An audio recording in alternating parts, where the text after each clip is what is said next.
What's up, everybody? Welcome back to Pens and Tea. My name is Carrie, and today we're going to be talking about another notebook. In particular, the Life brand Noble notebook in A5 size. Despite the fact that it is the 20th of June, I decided to wear a winter-themed shirt today. I don't know why, I just did. Maybe because it's hot outside and I wanted a little bit of something to cool me down. I have no idea. Guys, this Life Noble notebook is an interesting one. I absolutely love the design of the notebook. I really actually do. It's kind of old school classic, but it's still, I don't know, it's just, you don't see a lot of, notebooks that look like that. I really dig it. And the back obviously is plain. There's certainly a lot of branding on this in the sense of it's not, understated. It is certainly a little bit flashy. So I don't know if it would be right for somebody like in the boardroom or something like that. But I enjoy the look of it. There's a lot of pros to this notebook. The paper quality itself is very good. I had no experience with this brand before purchasing this book. And I'm digging it, I think. The paper quality is really good. It's really thick paper, so you're not going to get any ghosting, any bleed through, anything like that, which is great.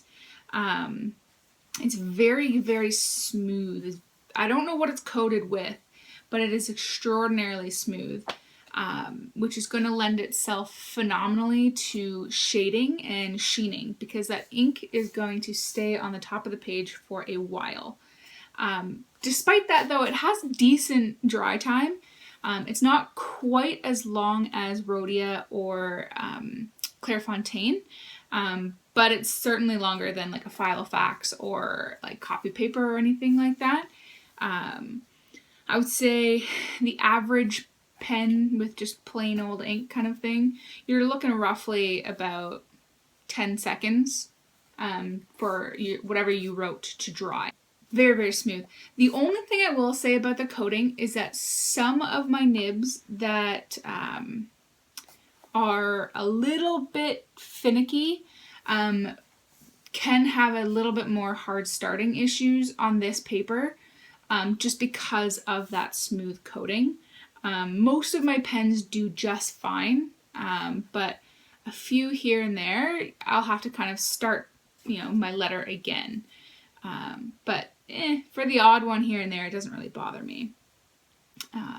I like, the look of the binding. I like that it's not a typical notebook. I like the feel of the paper. It's kind of like cardboard meets construction paper. Because it's very thin. You can see that. So that's really cool. The paper itself is unbelievable. I was really impressed by the paper quality. Really impressed with the amount of shading you're going to be able to get with this paper for sure. The one thing I will say that is a bit of a bone to pick with me, but probably not to other people, is the line width. So this is 8mm line ruling, or line width rather, which is far too large for me, but could be perfect for other people.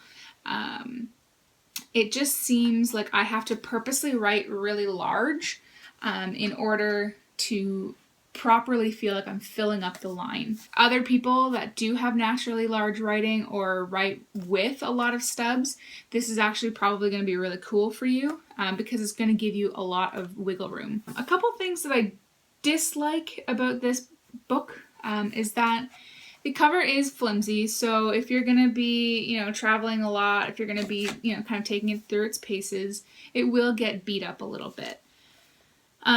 But probably the biggest thing I don't like about it is that it doesn't lie flat. The cover doesn't stay down, but because of the binding, it's got like 4 groups that are kind of taped all together. Some spots in the notebook will lie flat. If it's actually on the table, it's going to be pretty much like this. And that's going to be great, but other spots are not going to lie flat at all.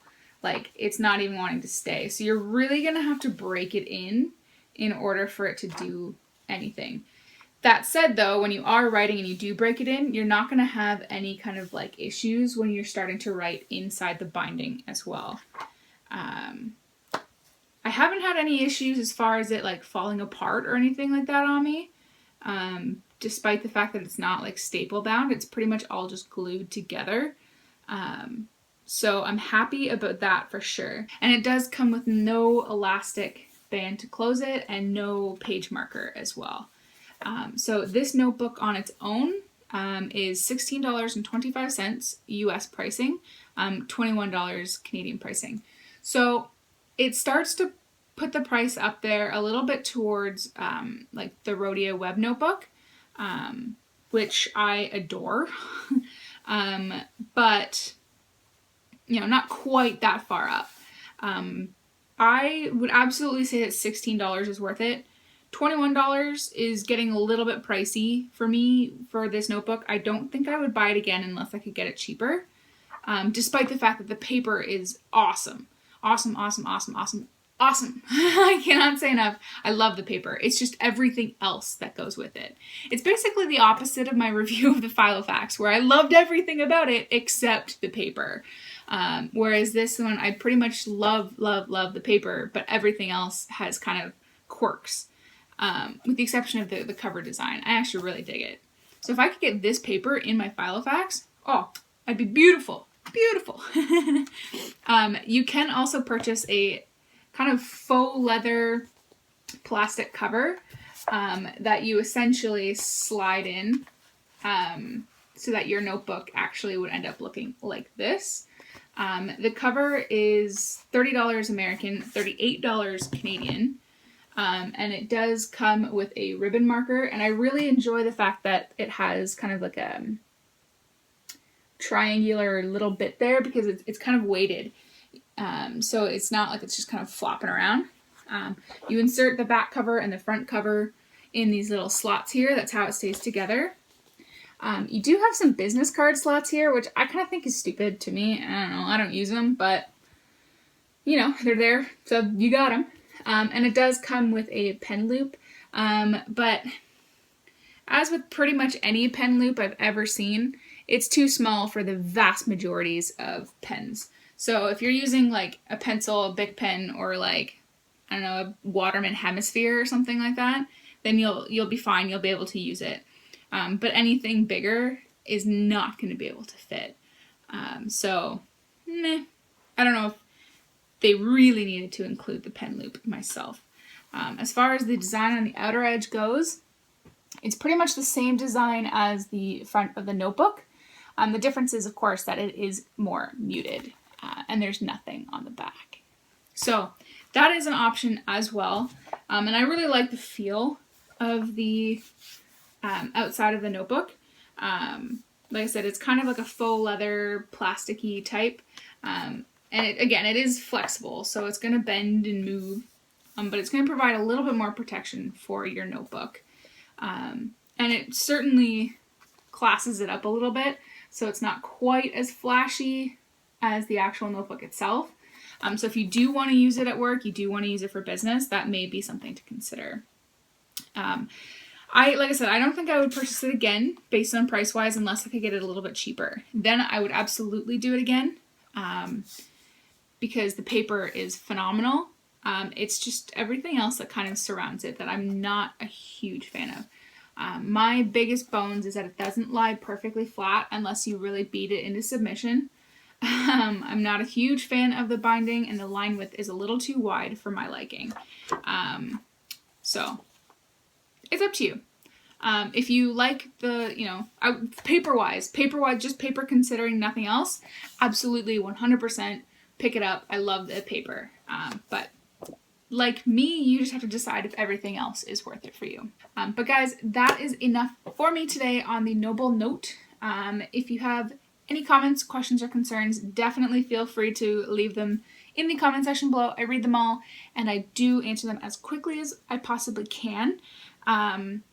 when this video posts, I will have just been back from Europe for 1 day, so it may take me another day or two to kind of get back into the swing of things, try and kick some jet lag, but I'm certainly going to do my best, like I said, a couple videos ago, to try and answer them all.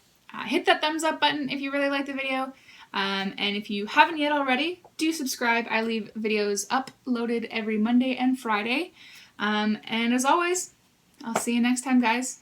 Cheers!